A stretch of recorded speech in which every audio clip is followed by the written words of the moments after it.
the right to choose when you die? The answer is it depends on where you live. Welcome to another episode of Bill Track 50 Beyond the Bill Number. Today, we're diving into a topic that touches the very essence of our personal rights and end of life choices medical aid in dying. I'm Sarah, and joining me today is Stephen. Stephen, how are you? Hi, Sarah. Great to be here and ready to tackle this very serious subject with you. To start out with some background on this, on April 9th, so a little bit over a month ago, Colorado made headlines with Senate Bill 68. And this bill is really reshaping the landscape of medical aid in dying in Colorado. The bill modifies existing laws around medical aid in dying, which allows terminally ill individuals to request life-ending medication from a physician. And Stephen, can you kind of walk us through what the main changes this bill introduces are? Absolutely, Sarah. So, Senate Bill 68 makes some significant adjustments to those existing laws that you mentioned before. The first big change is that it authorizes advanced practice registered nurses, not just physicians, to evaluate the terminally ill patients and prescribe that life-ending medication, which is obviously a really big change because there are a lot more nurses around than there are physicians. So it does simplify the whole process. Another major change is reducing the mandatory waiting period for the oral requests. It used to be 15 days. Under this law, it will be just 48 hours, so just 2 days. Wow, that is a substantial decrease. And there's also something about insurance companies in there, right? Yes, that's right. And that is an important point. So the bill prevents insurers from denying benefits to terminally individuals based on the availability of medical aid in dying. Mm. So it stops them also from coercing individuals to choose this option. So it's a safeguard to ensure that these decisions are made freely by the patients and their families, which of course is a really important safeguard. That is such an important safeguard and, not something I would think about, but wow, like it's really necessary. Um, and Colorado's not the first state to enact these type of laws, though, right? Like the concept actually goes all the way back to Oregon's Death with Dignity Act back in 1997. And since then, I believe nine states and Washington, D.C. have followed suit, each with kind of their own nuances and different approaches to death with dignity or medical aid with dying. How do these other states and their legislation compare to this Colorado bill? Yeah, that's right, Sarah. So the laws are quite similar, really, is that they're tackling similar problems and coming up with roughly similar solutions in terms of putting the right safeguards and so on in place.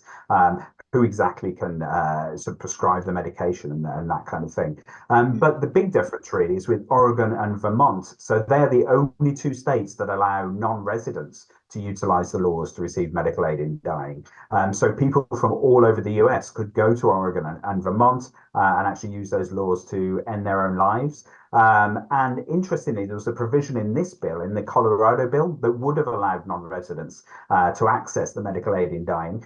It was initially included, but it got removed at the committee stage. I think there were lots of concerns about sort of death tourism and that kind of Mhm. thing, which people found a little bit distasteful. So they decided it should stay as just applying to Colorado residents. Yeah, I remember I wrote about Death with Dignity a long time ago, probably in like 2017, and I remember reading a lot of stuff about death tourism with Oregon.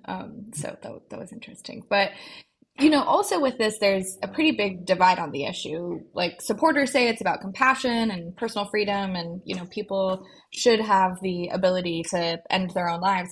It's their life.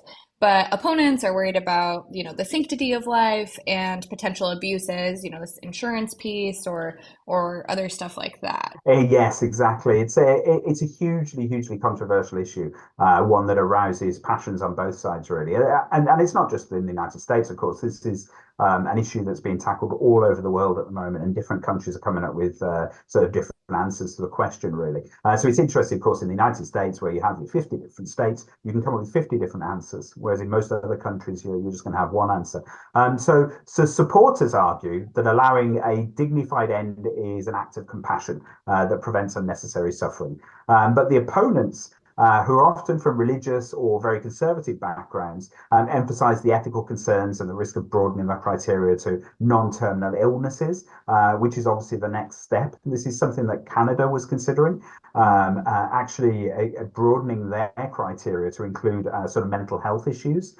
So people suffering from, say, advanced dementia and so on. They did Mm. in the end, I think, step back from that and postpone that decision for a future date because it was so controversial. Yeah, I think I remember reading something where they were like, we recognize that you can suffer just as much from a mental illness as a terminal illness, but I understand taking a little while to make that decision because also I feel like people are probably concerned about people who have depression and other things like that. These discussions kind of, you alluded to are reflecting a little bit of a deeper political ideology. It's notable that 9 out of the 10 states and DC are kind of Democrat led, and Montana's in there as, the loner, the outlier, and is the only state where medical aid in dying is legalized that leans Republican. And this was actually done in courts rather than the legislature, which I also find interesting. And I just feel like we generally see Democrats viewing this matter and other kind of matters as personal choice, while as Republicans are, kind of viewing it through this lens of societal morality and what the role of government is. Yes, precisely. It is interesting, isn't it? Because Republicans are supposed to be the party of personal choice, but there are certain issues where, of course, they tend to stray from that particular doctrine, and this is one of them. And they are extremely concerned about giving government a role in deciding whether people can end their own lives or whatever. They do see as a big brother, really.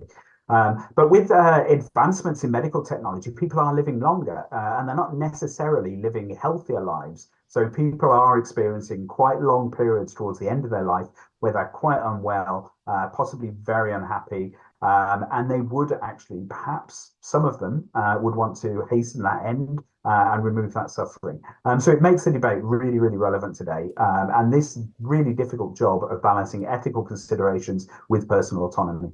I mean, to point out the obvious is, to me, the ethical concern is whether you want to give people a compassionate way to die that isn't like full of pain, because, we can all kill ourselves with many things that are in our houses, and it's just a little bit more horrific or dangerous or painful or scary. And, you can always end your own life. It's just if you can, have access to a way that is a little bit more ethical and less awful.